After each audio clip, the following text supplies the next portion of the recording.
Hello बच्चों। आज मैं आपके लिए लेके आया हूं क्लास 10 साइंस का मॉडल टेस्ट पेपर। जी हाँ, तो हर एक एमसीक्यू के मैं आपको आंसर भी बताऊंगा और साथ ही साथ प्योरिटी वाइज जेके बोस ने मॉडल टेस्ट पेपर के ऊपर जो जो क्वेश्चन रखे हैं उन सब क्वेश्चंस को भी आपको बताऊंगा।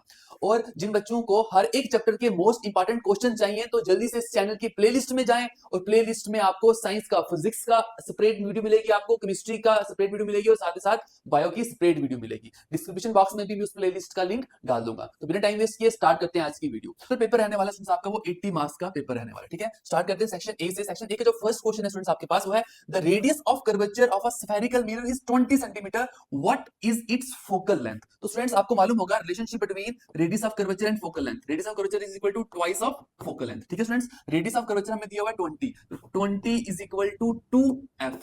2f के साथ हो रहा है मल्टीप्लाई, एलएचएस में हो जाएगा divide, so 20/2 is equal to f, so 20/2 is 10 is equal to f। तो फोकल लेंथ आ गई हमारे पास 10 सेंटीमीटर। ठीक है स्टूडेंट्स, तो अब चेक कर लेते हैं मिरर कौन सा है। तो हमें बोला हुआ है the radius of curvature of a spherical mirror. Mirror कोई भी हो सकता है, स्फेरिकल मिरर में कनकेव मिरर भी आता है, कन्वेक्स मिरर भी आता है। अगर यहाँ पे क्वेश्चन होता the radius of curvature of a concave mirror, अगर कनकेव मिरर होता तो कनकेव मिरर की फोकल लेंथ नेगेटिव होती है, तो नेगेटिव 10 आंसर आता। ठीक है स्टूडेंट्स, तो हमें सिर्फ स्फेरिकल मिरर बोला हुआ है, तो आप 10 देखें, 10 कौन से ऑप्शन में है, तो 10 बी ऑप्शन, तो आप इसका आंसर बी ऑप्शन मान सकते हैं। ठीक है स्टूडेंट्स, अगर अगर यहाँ पे होता कनकेव मिरर तो आपका आंसर होना चाहिए था -10 सेंटीमीटर। ओके स्टूडेंट्स, अगर यहाँ पे होता कन्वेक्स मिरर, ठीक है स्टूडेंट्स, कन्वेक्स मिरर की फोकल लेंथ पॉजिटिव होती है, तब भी आपका आंसर 10 सेंटीमीटर रहने वाला है। ठीक है स्टूडेंट्स, इस क्वेश्चन में अगर आप बी भी आंसर लिखते हो, सी भी आंसर, कुछ बच्चे सी आंसर लिखते हैं, तो दोनों आंसर सही माने जाएंगे, क्योंकि आपको क्वेश्चन में जो मिरर है वो नहीं बताया गया हुआ है मिरर कौन सा है। तो यहाँ पे डायरेक्टली लिखा हुआ है स्फेरिकल मिरर, तो स्फेरिकल मिरर में भी कनकेव में भी convex. If it is a concave, तो कनकेव मिरर की फोकल लेंथ नेगेटिव होती है, तो आंसर -10 आएगा, अदरवाइज कन्वेक्स मिरर के लिए पॉजिटिव। ठीक है स्टूडेंट्स,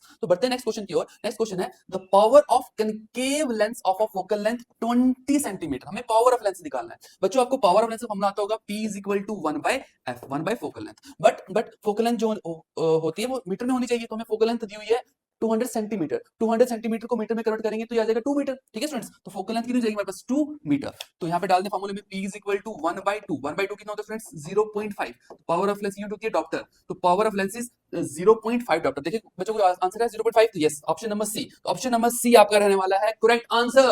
बच्चों अगर यहाँ पे बोला हुआ है पावर ऑफ कनकेव लेंस, को पता है पावर ऑफ कनकेव लेंस वो नेगेटिव होती है, तो आंसर इसका बनता है, जो एक्चुअल आंसर बनता है वो बनता है -0.5 डॉप्टर। तो माइनस ऑप्शन में तो है ही नहीं है, -0.5, तो 0.5 है, तो आप 0.5 डॉप्टर का सही आंसर टिक करके आएंगे। ठीक है स्टूडेंट्स, तो बढ़ते हैं नेक्स्ट क्वेश्चन की ओर। नेक्स्ट क्वेश्चन है आपका the focal length of a plane mirror. अच्छा, प्लेन मिरर की फोकल लेंथ जो इनफाइनाइट होती है, तो आप इसका आंसर बी करेक्ट करके आ जाएंगे। Next is our electrical resistivity of a given metallic wire depend upon. Electrical resistivity, not resistance students, electrical resistivity, so keep in mind resistivity depend upon nature of material, nature of material, so nature of material आपका इसका right answer रहेगा। ठीक है, next is our the device used to measure the electric current. Electric current को measure करने के लिए जो डिवाइस उसको बोलते हैं हम एमीटर। ठीक है स्टूडेंट्स, बढ़ते नेक्स्ट एमसीक्यू की ओर। तो नेक्स्ट हमारे पास जो एमसीक्यू है क्वेश्चन नंबर 6, वो हमारे पास a solution that turns red litmus to blue. तो स्टूडेंट्स वो बेस होगा, आपको पता है बेस की प्रॉपर्टी, बेस क्या करता है लिटमस पेपर में, रेड लिटमस पेपर को ब्लू में कन्वर्ट करता है।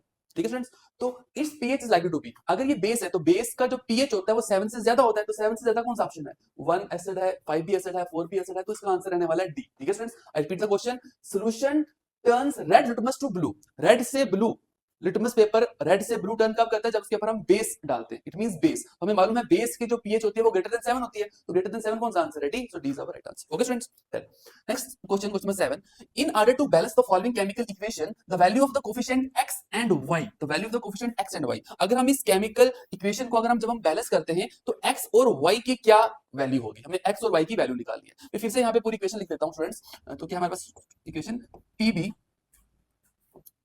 NO3 whole 2 gives us twice PbO that side plus y time NO2 plus O2। ठीक है स्टूडेंट्स, तो हमें यहाँ पे बोला हुआ है x और यहाँ पे है y। ठीक है बच्चों, तो अगर हम फर्स्ट ऑप्शन में x की जगह 2 डालते हैं, y की जगह 4 डालते हैं, यहाँ पे x था और यहाँ पे क्या था हमारे पास y था। अगर मैं x की जगह 2 डालता हूँ, y की जगह 4 डालता हूँ, let us suppose first option को लेके चलते हैं, वन बाय वन हम सभी ऑप्शन को चेक करते हैं। ठीक है स्टूडेंट्स, x की जगह मैंने डाल दिया 2, x की जगह डाल दिया मैंने 2 और मैंने y की जगह डाल दिया 4। फर्स्ट ऑप्शन x की जगह 2, y की जगह 4, चेक करते हैं क्या ये रिएक्शन बैलेंस है। अगर ये रिएक्शन बैलेंस होगी तो नेक्स्ट ऑप्शन को चेक करने की जरूरत ही नहीं, तो इसी को हम मानेंगे ये हमारा सही आंसर है। ठीक है स्टूडेंट्स, जब मैंने यहाँ 2 डाला तो Pb हो गया 2, तो RHS में भी Pb 2 ही है। ठीक है स्टूडेंट्स, अब बढ़ते हैं ऑक्सीजन की ओर। तो यहाँ पे देखिए ऑक्सीजन कितने, 3 2 6, 6 2 12, 12 ऑक्सीजन है रिएक्टेंट में। प्रोडक्ट में कितने ऑक्सीजन है, 2 यहाँ पे हो गए, 2 4 8, 2 और 8 10, 10 और 2 12, 12 ऑक्सीजन भी हो गए आरएचएस में, कहने का मतलब प्रोडक्ट में, ठीक है स्टूडेंट्स। अब क्या कौन सा रह गया हमारे पास एटम रह गया नेक्स्ट, नाइट्रोजन। नाइट्रोजन कितने हमारे पास यहाँ पे 2, 2 टू जा 4, तो 4 नाइट्रोजन यहाँ पे, तो आरएचएस में भी 4 नाइट्रोजन। इट मींस ये रिएक्शन बैलेंस हो गई। इट मींस x की वैल्यू होगी 2, y की वैल्यू होगी 4। इट मींस ऑप्शन जो ए है is our correct answer। Most important MCQ है स्टूडेंट्स ये, ठीक है। बढ़ते नेक्स्ट क्वेश्चन की ओर। नेक्स्ट हमारे पास है a student perform an experiment to form aluminium chloride. To form aluminium chloride बन रहा है हमारे पास AlCl3। अल्मोनियम क्लोराइड का फार्मूला होता है बच्चों AlCl3, okay. To form aluminium chloride from, कहां से बना ये अल्मोनियम सी और क्लोराइड। इसका मतलब जब मैंने अल्मोनियम को और क्लोरीन को रिएक्ट किया, क्लोरीन नेचर में फ्री स्टेट में क्लोरीन गैस की फॉर्म में एग्जिस्ट करता है, Cl2 की फॉर्म में, ठीक है स्टूडेंट्स। जब मैंने अल्मोनियम और क्लोरीन को रिएक्ट किया तो क्या बना aluminium chloride. Repeat the question. A student perform an experiment, एक स्टूडेंट ने एक्सपेरिमेंट किया टू फॉर्म अल्मोनियम क्लोराइड, क्या बना फाइनल में अल्मोनियम क्लोराइड AlCl3। फ्रॉम कहां से कैसे बना अल्मोनियम और जब क्लोरीन को हमने मिक्स किया, ठीक है, अल्मोनियम प्लस क्लोरीन Cl2, ठीक है। हमें क्वेश्चन पूछा है which of the following option gives the chemical equation of the reaction. पहले हम सिलेक्शन को बैलेंस कर लेते हैं, फिर देखते हैं कौन सा ऑप्शन हमारा करेक्ट है, ठीक है स्टूडेंट्स। हमारे पास यहाँ पे क्लोरीन 3 है, यहाँ पे क्लोरीन 2 है, ठीक है स्टूडेंट्स। तो यहाँ पे अगर मैं 2 लगा दूं तो 4 ये 4 नहीं बनेगा। अगर मैं यहाँ पे 3 लगा देता हूँ, 3 2 कितने हो गए 6 क्लोरीन, यहाँ पे क्या लगाना पड़ेगा 2 लगाना पड़ेगा, 2 3 6 क्लोरीन हो गए बैलेंस। अल्मोनियम यहाँ पे हो गए 2, अल्मोनियम यहाँ पे जाएंगे 2, तो ये हमारे पास करेक्ट रिएक्शन है, ठीक है स्टूडेंट्स। अब देखते हैं इनमें से कौन सा ऑप्शन जो है correct equation of the reaction है। तो ये वाला तो नहीं है, तो बी ऑप्शन देखिए स्टूडेंट्स, बी ऑप्शन सेम जैसे एज इट हमने बनाई वही है, 2 time Al plus 3 time Cl2 gives us 2 time AlCl3। It means option number B is our correct answer, ठीक है स्टूडेंट्स। बढ़ते नेक्स्ट क्वेश्चन की ओर। Next question, question number 9। Food cans are coated with tin not with zinc because, students because zinc is high reactive than tin, ठीक है students. इसका option रहेगा first option, zinc is more reactive than tin. जो zinc है वो ज्यादा reactive है tin से। अगर फूड कैन को जिंक के साथ कोट करेंगे तो जल्दी से रिएक्शन हो जाएगी, तो हमारा जो उसके अंदर जो भी फूड कैन के अंदर जो भी फूड होगा तो वो रेंसिड हो जाएगा, खराब हो जाएगा। तो बढ़ते नेक्स्ट क्वेश्चन की ओर। नेक्स्ट क्वेश्चन हमारे पास 10th question number, which of the following reaction used in black and white photography. तो स्टूडेंट्स आपने पढ़ा होगा फोटोलाइटिक डिकम्पोजिशन रिएक्शन, तो फोटोलाइटिक डिकम्पोजिशन रिएक्शन इसका आंसर होगा। तो फोटोलाइटिक तो नहीं दी हुई है यहाँ पे, लेकिन दी हुई है decomposition reaction, photolytic decomposition reaction, okay students, इसका आंसर रहेगा डिकम्पोजिशन रिएक्शन। नेक्स्ट बढ़ते नेक्स्ट क्वेश्चन की ओर। नेक्स्ट क्वेश्चन हमारे पास question number 11, which statement is not correct regarding the food chain। तो स्टूडेंट्स इसका आंसर है option number D. Option number D को करेक्ट कर ले पहले ही। Energy level increases from lower trophic level to higher trophic level, ये wrong answer है, नॉट करेक्ट पूछा है ना हमें, तो इसका जो ऑप्शन रहेगा ऑप्शन नंबर डी। डी आपने सही लगा देना इसका। नेक्स्ट क्वेश्चन नंबर 12 हमारे पास, the brain is responsible for, brain is responsible for, first option है थिंकिंग। हाँ स्टूडेंट्स, थिंकिंग सेरिब्रम आपने पढ़ा होगा, सेरिब्रम, सेरिब्रम पार्ट है ब्रेन का जो थिंकिंग के लिए रिस्पांसिबल होता है। Next body, sorry balancing body, balancing body में होता है मेडुला ओब्लिगेटा, आपने पढ़ा होगा स्टूडेंट्स, ये भी ब्रेन का ही पार्ट है, ठीक है। पहले दो ऑप्शन तो दोनों ब्रेन के लिए रिस्पांसिबल है। Next is regulating the heart beat, regulating the heart beat students आपको पता होगा सेरिब्रम होता है, सेरिबेलम, ठीक है स्टूडेंट्स, ये भी ब्रेन का पार्ट है। तो इसका आंसर रहेगा all of the above. All of the above को टिक करके आए स्टूडेंट्स, का जो answer the brain responsible for all of the above, ये भी ब्रेन के लिए रिस्पांसिबल है, ये भी ब्रेन के लिए रिस्पांसिबल है और ये भी ब्रेन के लिए रिस्पांसिबल है। Next is our the anther contain, सबको पता होगा एंथर जो है वो मेल रिप्रोडक्टिव पार्ट होता है। The anther contain pollen grains, students D option को कट करके आए, जो पिस्टल होता है वो फीमेल रिप्रोडक्टिव पार्ट होता है, ठीक है स्टूडेंट्स। बढ़ते हैं नेक्स्ट क्वेश्चन की ओर। नेक्स्ट क्वेश्चन हमारे पास है question number 14, in evolutionary term we have more in common with, students इसका आंसर रहेगा A, a Chinese school boy। keep in mind this question। next is our dash living has always been a part of Indian tradition and culture, answer is sustainable living, sustainable living, sustainable। तो question number 15 भी हो गया आपका complete. बढ़ते next question की ओर। Next question students जो model test paper में दिया हुआ है वो assertion और रीजन के बेस पे दिया हुआ है। जल्दी से मैं पढ़ते हैं इस क्वेश्चन को। Question number 16 to 18, two statements, आपको दो स्टेटमेंट दी होंगी, एक होगा assertion और एक होगा रीजन, ठीक है students. Select the correct answer to these questions from the codes ABCD given the below, ठीक है स्टूडेंट्स। हमें दो assertion भी दिया हुआ है, रीजन भी दिया हुआ है, और पहला ऑप्शन होगा हमारे पास A and R are true, मतलब assertion भी सही है और रीजन भी सही है, and R is the correct explanation of A, और जो रीजन है वो A का करेक्ट assertion का करेक्ट रीजन है, ठीक है, करेक्ट एक्सप्लेनेशन है। सेकंड ऑप्शन है both A and R are true, लेकिन जो रीजन है वो A की एक्सप्लेनेशन नहीं है, ठीक है। तो इसी तरह से थर्ड ऑप्शन हमारे पास A is true, A जो है assertion जो है वो सही है, लेकिन जो रीजन है वो फॉल्स है, ठीक है। Next is our A is false, assertion जो है वो गलत है, but R is true, reason जो है वो सही है। इसी तरह से हमें जो क्वेश्चन नंबर 16 से लेके 18 तक के क्वेश्चन दिया हुआ है, क्वेश्चन नंबर 16 का assertion भी पढ़ते हैं और रीजन भी पढ़ते हैं, चेक करते हैं। assertion है हमारे पास magnetic field line do not intersect each other, true, हमें मालूम है बच्चों जो मैग्नेटिक फील्ड लाइंस होती हैं वो इंटरसेक्ट नहीं करती।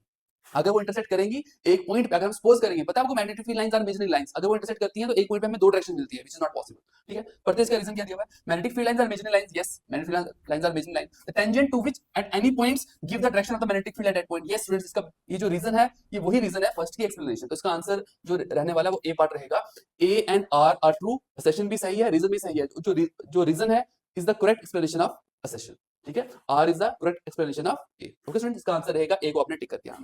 क्वेश्चन नंबर 17 पढ़ते हैं सेशन इसकी, metalloids are classified as semi metal, yes students metalloids जो होते हैं वो सेमी मेटल्स होते हैं, असेशन तो सही है, ट्रू है, नेक्स्ट पढ़ते हैं रीजन इसका, metalloids are intermediate in properties, yes intermediate होता है मेटल्स और नॉन मेटल्स की प्रॉपर्टीज के बीच का, and exhibit the properties of both metals as well as non metal, yes students, इसका भी सेशन भी ट्रू है और रीजन भी ट्रू है, और जो रीजन है वो करेक्ट एक्सप्लेनेशन है सेशन की, इसका आंसर जो है, इसका आंसर भी क्या रहने वाला है, ए रहने वाला है, A and R are true and R is the correct explanation of A, ठीक है स्टूडेंट्स। नेक्स्ट आगे क्वेश्चन नंबर 18, क्वेश्चन नंबर 18 पूछा हुआ है, in anaerobic respiration one of the end product is alcohol, yes ethanol, alcohol anaerobic respiration में एक जो and product होता है वो अल्कोहल होता है हमारे पास, ट्रू है ये।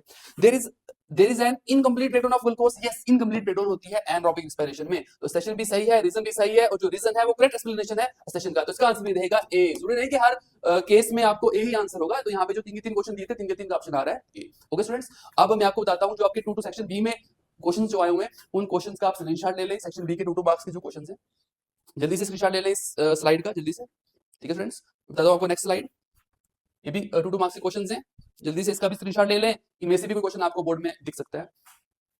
नेक्स्ट क्वेश्चन, ये आगे 3 मार्क्स के क्वेश्चंस, इनका भी ले लें स्क्रीनशॉट जल्दी से, सभी इंपॉर्टेंट क्वेश्चन है, मोस्ट इंपॉर्टेंट, चलें इनका भी स्क्रीनशॉट ले लें, 3 मार्क्स के क्वेश्चंस हैं, ठीक है स्टूडेंट्स, इनका भी स्क्रीनशॉट ले लें, सभी 3 मार्क्स के क्वेश्चंस हैं जो मॉडल टेस्ट पेपर में, ठीक है स्टूडेंट्स। बट नेक्स्ट क्वेश्चन की ओर, अब सेक्शन डी का फिजिक्स के दोनों क्वेश्चंस का स्क्रीनशॉट ले लें जल्दी से, आप ये भी ले लें सेक्शन डी के 5 मार्क्स के क्वेश्चंस, ठीक है स्टूडेंट्स।